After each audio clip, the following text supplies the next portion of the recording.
transition process for students that are at that high school level, transitioning out into what I like to call the big wide world.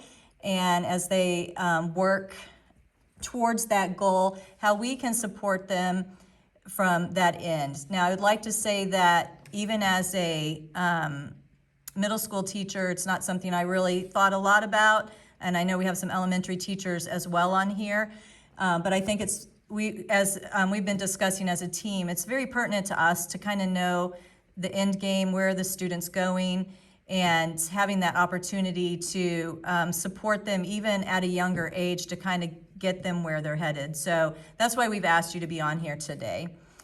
Our goals kind of for today are just to expand your knowledge of the main areas that need to be addressed if you're providing community-based instruction.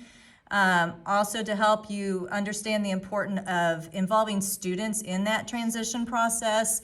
And then also just giving a chance for you guys to seek feedback on maybe things that you're doing, because even at the elementary and middle school levels, we can begin some community-based things to get them used to that idea. So those are kind of our objectives for today. Okay, so what is community-based instruction? So most of you guys on here probably already know what it is, but there's a few of us who are first-year teachers that are on here as well, including me. So a lot of this was new for me, but for those of you guys who have never heard of it, community-based instruction is the use of evidence-based practices that leverage the community as a learning environment to improve students' post-school outcomes. We'll get into what that to community-based instruction are inclusion, self-determination, family engagement, paid work experiences, student-led planning, community engagement, and independent living skills. And we're all of us are going to touch on 2 of the 6 points in the following slides to come. All right, I will kick us off in discussing inclusion itself. We're getting the transition students out into that population, and that if you have a school system that doesn't have a place, a separate setting for those students, it's getting creative and making sure that maybe you're talking to a local community center to set up meeting places for there and getting them out of that high school setting so that they can look more towards being in that adult world. There are definitely some benefits for including and getting those kids with their peers, and those benefits can be things such as improved academics. That's been proven over and over through different studies that when they're with their peers, the expectation raises for them, and then they jump up to that expectation, and so their academic performance increases. They get increased confidence.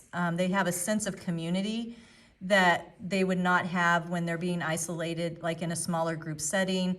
And then they have that support and access that all students have, but then those other students are also getting some support from us as well. Some of the barriers for doing that, obviously, is that there can be inaccessible facilities. You're not sure where to go, where to meet. Maybe if there's a kid who also has a special education kid that maybe has a physical disability, maybe not having an accessible building or facility for them. Lack of technology, really, as we all know, we're in a technological world. We learned that today as we were setting this up. Sometimes that's difficult, and so we get that lack of technology to help provide these students with what they need. Another barrier would be teacher training and attitude, which is why we're doing this today, is to inform people so that our attitudes as teachers, as educators, can change a little bit about what it looks like to pull those kids out of that special education setting and into the general education type of setting. And then just difficulty in adjusting the curriculum. It's hard when you've got 15 different kids with 15 different goals. So I wanted to kind of ask everyone that's not presenting to kind of take a moment and write down what you feel self-determination is. So just kind of think about it to yourself, and then if anybody would like to share what they feel self-determination is.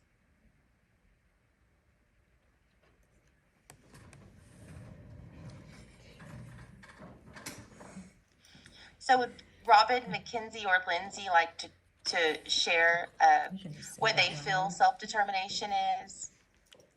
I think it's reflecting on, especially if we're talking about transition planning, I think about students and having them determine their own goals, and kind of what are their own strengths and weaknesses and what they want their outcomes to be. Mm-hmm. Yes, that's awesome. That's kind of how I see it that way too. Like, they have to take ownership of what their plan is and what they would like to do. So it definitely is able to, when students are self-determined, it definitely is empowering. And it kind of lets them know, like, hey, I have some choices and decisions that I would like to make regarding my life, which is really great for some kiddos to take that on. Do you want to click over to the next slide? Perfect. So according to the dictionary, self-determination is the ability to make choices and decisions about one's life, including educational and career goals. So it's important because it definitely increases student engagement in their transition process, and it promotes independence and self-confidence, enhances students' ability to navigate post-secondary education and employment. And I just love that, letting kids decide what they would like to do is going to be much more successful than just us as, educators saying, oh, well, you're good at this, so this is what you need to be doing.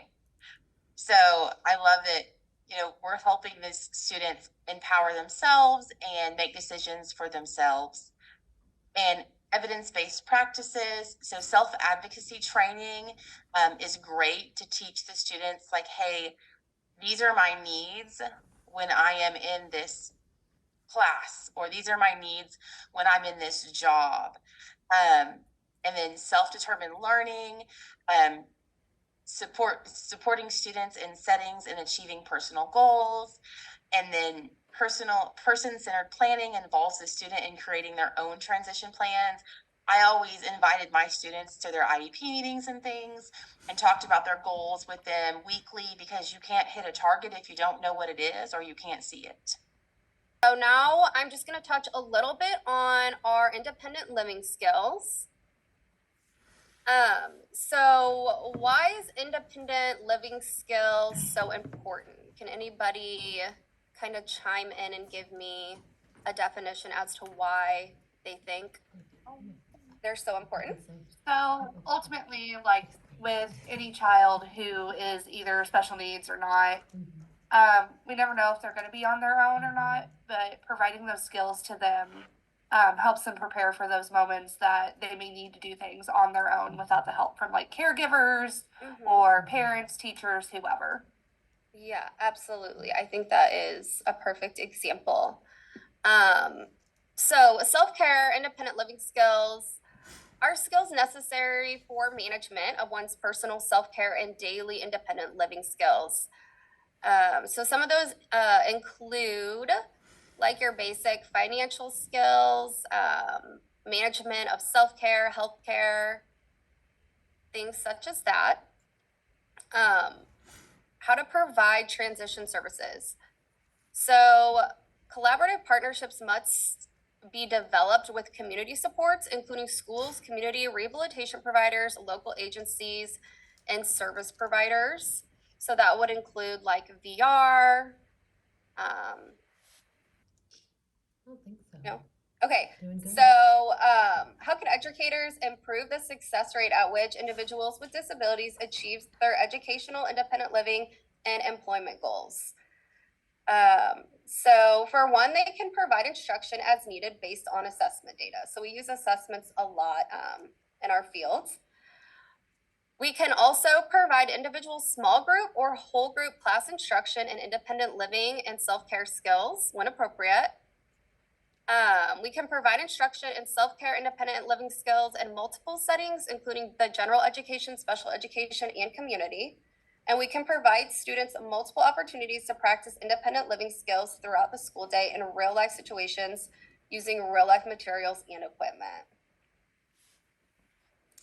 All right, I'm going to bump us on to the next thing. I just want to make sure we're respecting your time as well this afternoon.